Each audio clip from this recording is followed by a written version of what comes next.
پھر سماعت فرمائیے کہ ایک نماز جب بندے کی فوت ہو جاتی ہے تو اس کا نقصان کتنا ہوتا ہے۔ ایک نماز کے چھوٹنے کا نقصان بیان فرماتے ہوئے نبی کریم علیہ السلام نے ارشاد فرمایا، مسند امام احمد ابن حنبل کی حدیث ہے، حضرت نوفل بن معاویہ رضی اللہ تعالی عنہ اس حدیث پاک کے راوی ہیں۔ آپ فرماتے ہیں کہ محبوب کریم علیہ السلام نے ارشاد فرمایا، من فاتت الصلاۃ، جس کی نماز فوت ہو جائے، فکأنما وطر اہلہ ومالہ، بس گویا کہ اس کے اہل و عیال اور اس کا مال جو ہے وہ برباد ہو گئے۔ یہ محبوب علیہ السلام کا طریقہ مبارکہ تھا۔ آپ نے جب اپنے غلاموں کو، صحابہ کرام رضوان اللہ تعالی علیہم اجمعین کو کوئی پیغام دینا ہوتا تھا، کوئی بات سمجھانی ہوتی تھی، تو حضور علیہ السلام مثال دے کر بات کو واضح فرمایا کرتے تھے۔ اب نماز کا نقصان حضور علیہ السلام نے مثال دے کر بیان فرمایا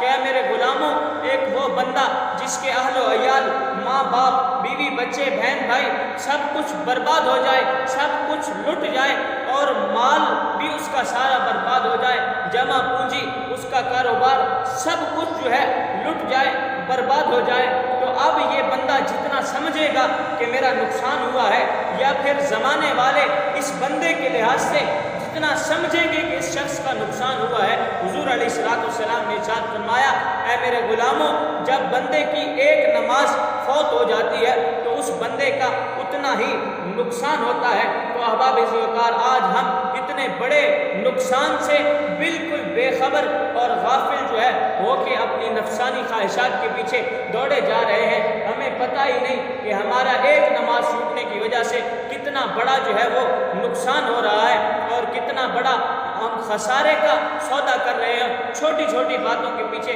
چھوٹی چھوٹی وجوہات کی بنا پر ہم نماز چھوڑ دیتے ہیں اور اکثر اوقات بغیر کسی وجہ کے فارغ رہتے ہیں، لیکن نماز پڑھنے کی ہمیں توفیق نہیں ہوتی۔ تو احباب ذوالفقار، ہمیں اس چیز کی طرف جو ہے وہ توجہ کرنی چاہیے اور اس نقصان کو جو ہے پورا کرنے کی ہمیں کوشش کرنی چاہیے اور آئندہ اس نقصان سے بچنے کی ہمیں کوشش کرنی چاہیے۔